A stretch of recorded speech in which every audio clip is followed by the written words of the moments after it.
नमस्कार दोस्तों, यूँ तो इस चैनल पे हमने बहुत सारे ऑफिसर्स के इंटरव्यू किए हैं, लेकिन आज जो ऑफिसर मेरे साथ बात करने वाले हैं उनका करियर इतना वर्सेटाइल रहा है कि आप दंग रह जाएंगे।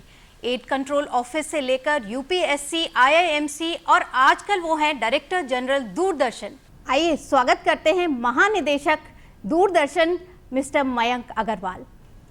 स्वागत है मयंक जी, बैठिए प्लीज बैठिए।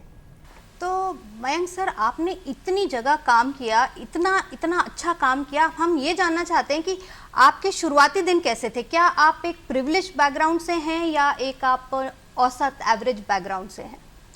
ये जो आपने कहा अनुपमा जी कि प्रिविलेज्ड बैकग्राउंड, ये बड़ा रिलेटिव है कि प्रिविलेज्ड, हाँ कुछ लोगों की तुलना में मैं कहूँगा मैं प्रिविलेज्ड रहा। हाँ, कुछ जो थे हमसे ज़्यादा प्रिविलेज्ड रहे होंगे, लेकिन कभी भी मैंने जो था इसको ये नहीं सोचा कि किसी के पास ज़्यादा है और मेरे पास कम है। तो हमेशा मैं देखता था कि मेरे से भी बहुत सारे लोग ऐसे हैं जिनको कि कम सुविधाएं जो हैं वो मिली हुई हैं। हाँ, इस हद तक मैं कहूँगा मैं प्रिविलेज्ड रहा कि मेरे घर में हमेशा से अध्ययन और अध्यापन का वातावरण रहा। मेरे पिताजी जो थे वो संस्कृत के प्रोफेसर थे गढ़वाल यूनिवर्सिटी में, और इसलिए बड़े स्ट्रिक्ट डिसिप्लिनरियन भी थे, जैसे पुराने लोगों का होता है। हाँ। पढ़ाई पर उनका जोर रहता था। हाँ, बाकी जो थी दूसरी कोई मूलभूत बड़ी सुविधाएं मेरे घर में नहीं थी। हम लोग जो थे 4 भाई बहन रहे और एक प्रोफेसर तो वो बाद में हुए। तो प्रारंभ में तो जो थे लेक्चरर होते हैं, तो जो इतनी तनख्वाह मिलती है तो उसमें 4 बच्चों को पढ़ाना। और लेकिन ये था कि ये हमारे घर में ये होता था कि पढ़ाई जो है वो सबसे ज़्यादा महत्वपूर्ण चीज़ है। तो उस हिसाब से मैं कहूँगा मैं प्रिविलेज्ड अपने को अनुभव करूँगा। तो अगर ये कहा जाए कि ठीक है, मटीरियली प्रिविलेज शायद ऊपर नीचे हो सकता है, लेकिन इंटेलेक्चुअली आप बिल्कुल आपने सही कहा कि आज के संदर्भ में बहुत सारे लोग प्रिविलेज इसको लेते हैं कि आपके पास जो है कितना धन है, कितना बड़ा घर है, गाड़ी है। उस हिसाब से मैं प्रिविलेज नहीं था, लेकिन मेरे घर में विद्वता थी। तो आपकी स्कूलिंग का क्या रहा फिर? मतलब किस तरह के स्कूलों में पढ़े? एक ही जगह पढ़े या कई स्कूलों में पढ़े? कैसा रहा? मैं कई स्कूलों में पढ़ा, लेकिन मेरी जो थी बाद की जो शिक्षा थी, जैसे हाई स्कूल और इंटरमीडिएट मैंने यूपी बोर्ड से किया था, तो श्रीनगर गढ़वाल। हाँ। तो गढ़वाल जो था उस समय उत्तराखंड तो था नहीं, उत्तर प्रदेश का भाग था। और वहाँ पर अलकनंदा के किनारे छोटी सी नगरी, वहाँ पर जो था विश्वविद्यालय खुला था, गढ़वाल विश्वविद्यालय उस समय। तो मेरे फादर जो थे उन्होंने उस गढ़वाल विश्वविद्यालय में गए थे। वहाँ पर एक गवर्नमेंट इंटरमीडिएट कॉलेज हुआ करता था बॉयज़ के लिए, और एक लड़कियों का अलग हुआ करता था गवर्नमेंट इंटरमीडिएट कॉलेज। तो वही था, सब लोग उसी में जाया करते थे। तो कभी उस वक्त ये ख्याल नहीं आया कि हम दिल्ली जाके पढ़ें, हम बम्बई जाके पढ़ें? आप दिल्ली की बात कर रही हो तो उस समय तो हमें देहरादून भी बहुत बड़ी चीज़ लगा करती थी। तो दिल्ली का तो आइडिया ही नहीं था, कभी दिल्ली सोचा का ही नहीं। आइडिया कभी नहीं सोचा था हमने। हाँ, ये ज़रूर था कि हम लोग सोचते थे तो देहरादून या ज़्यादा से ज़्यादा इलाहाबाद और लखनऊ सोचा करते थे।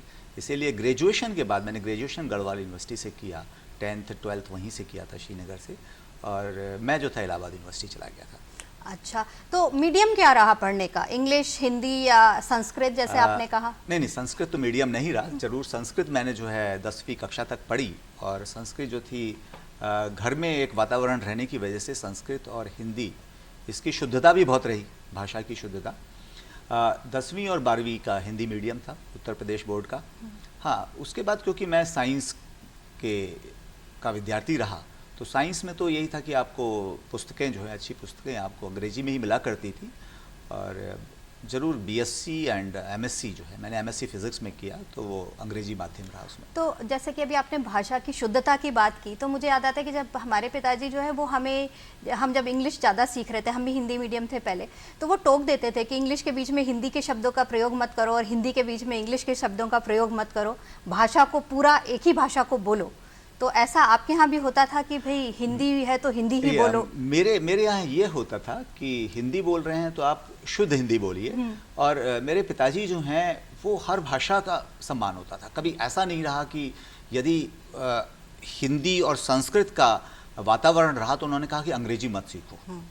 मेरे फादर संस्कृत के होते हुए भी उनको अंग्रेजी बड़ी अच्छी आती थी, उनको उर्दू भी आती थी। अच्छा, तो माने कि अगर उर्दू की किताब है तो वो उर्दू में ही पढ़ना पसंद करते होंगे। बिल्कुल। तो इसका मतलब हुआ कि भाषा कोई भी हो आपको सीखनी चाहिए, हिंदी हो, इंग्लिश हो, उर्दू हो, मैं तो ये संस्कृत हो। कहूँगा यदि अपॉर्चुनिटी मिले तो जितनी भाषा आप सीख सकते हैं उतनी भाषाओं को आप सीखिए। भाषा जो है ना कोई ऊपर है ना भाषा कोई नीचे है। उस हिसाब से मैं अंग्रेजी और हिंदी में भी जो कई लोग कहते हैं हिंदी वर्सेस अंग्रेजी, तो मैं उस पर विश्वास नहीं करता, लेकिन मुझे अपनी मातृभाषा पर बहुत गर्व है। तो अब आप ये बताइए कि जब आप बड़े हो रहे थे, चाइल्डहुड की बात है, बचपन की बात है, कोई ऐसी पॉइंट आया लाइफ में, कोई ऐसा इंसिडेंट हुआ जिसने आपके जिंदगी की रास्ता बदल दिया या आपको एक नया रास्ता दे दिया? ऐसा ज़रूर हुआ था कि जब मैंने ग्रेजुएशन किया था गढ़वाल यूनिवर्सिटी से, तो उस समय मुझे लगा था कि शायद मेरे को यहाँ से अब बाहर निकलना चाहिए यदि आगे कुछ बढ़ना है। जैसे आपने अभी पहले कहा कि दिल्ली, हाँ दिल्ली तो मैंने नहीं सोचा। तो उस टाइम मैंने जो था इलाहाबाद यूनिवर्सिटी में एडमिशन के लिए अप्लाई किया। फिज़िक्स मेरा सब्जेक्ट होता था, फिज़िक्स में मुझे इंटरेस्ट भी बहुत आया करता था। तो इलाहाबाद यूनिवर्सिटी का बड़ा अच्छा फिज़िक्स का डिपार्टमेंट था। अच्छा, उस समय कम्युनिकेशन के साधन तो उतने थे नहीं, तो हमने जो था इलाहाबाद यूनिवर्सिटी में एक पत्र लिखा कि हमने जो है हम आना चाहते हैं। अपनी मार्कशीट जो थी वहाँ पे head of the department physics के पास भिजवा दी थी हमने, और उसके बाद हम भूल गए थे कि इसका क्या उत्तर आएगा, कुछ भी नहीं आएगा। तो उन्होंने हमें कुछ समय बाद जो था वहाँ से आया रिप्लाई आ गया हमारे पास कि आप अपने जो है पूरे मार्कशीट्स और सारी डिटेल भेज दीजिए। हमने भेजी और वहाँ पर हमको एडमिशन मिल गया। और इलाहाबाद यूनिवर्सिटी के फिज़िक्स डिपार्टमेंट में एडमिशन मिलना बहुत कठिन था उस समय। मैं कहूँगा सिर्फ 25 सीटें फिज़िक्स में हुआ करती थी, और ऐसा डिपार्टमेंट जहाँ पे कि मेघनाथ साहा रहे हों, जिस डिपार्टमेंट से सीवी रमन भी किसी टाइम जो थे स्पेक्ट्रोस्कोपी की रिसर्च में जो थे वो एसोसिएटेड थे। इतनी प्रसन्नता हुई थी कि 25 स्टूडेंट्स में हम सेलेक्ट हुए इलाहाबाद यूनिवर्सिटी में, उस वातावरण में और उस नए शहर में। कहाँ श्रीनगर गढ़वाल छोटी सी जगह, उसके हिसाब से इलाहाबाद भी बहुत बड़ा था। तो अपने को हमने ढाला वहाँ पर। प्रारंभिक परेशानियाँ जैसे एक एज ए स्टूडेंट ज़रूर कुछ हुई वहाँ पर, लेकिन उसको मैंने कभी भी अपने अध्ययन में बाधा नहीं आने दिया। उसका तरीका निकाला कि उसका तरीका निकाला। और मैं आपसे जस्ट शेयर करना चाहूँगा कि एमएससी फिज़िक्स में मैंने इलाहाबाद यूनिवर्सिटी टॉप किया। क्या बात है।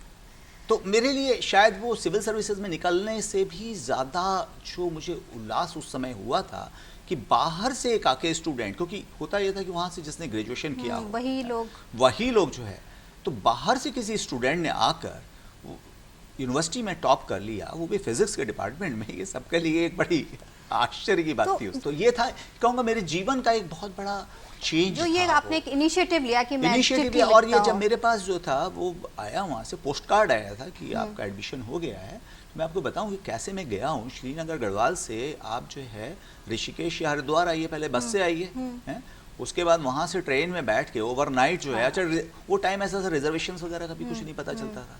तो बस ये हो गया, पिताजी ने कहा अच्छा तुम जाना चाहते हो तो ठीक है, बिल्कुल प्रगति जीवन में होनी चाहिए और तुम जाओ वहाँ पर। उन्होंने वो मेरे साथ जो थे हरिद्वार तक छोड़ने गए थे, और मुझे याद है कि रिजर्वेशन नहीं मिला था ट्रेन में। तो अपना, लेकिन अपने इतने खुश थे, उस टाइम रिजर्वेशन के बारे में सोचा भी नहीं करते थे। ट्रेन में बैठे अंदर जो थी, जैसे जीवन में आप अपनी जगह बनाते हैं ना, तो उस समय ट्रेन के अंदर भी जो है ना कंपार्टमेंट में अपनी जगह बना लेते थे। और आपने ये नहीं सोचा क्या मुश्किल है, आपका फोकस ये था कि मुझे तो एमएससी पहुंच गए वहां पर। तो ये बताइए कि एमएससी करते करते ही आपको लगने लगा था कि हम यूपीएससी देंगे, या चूंकि आपने इतने बड़े बड़े नाम लिए आपको लगता था मैं भी ऐसा कुछ करूं? हमेशा बताऊं जरूर, एक ये था कि हमेशा होता है ना जिंदगी में दो रास्ते आपको दिखते हैं।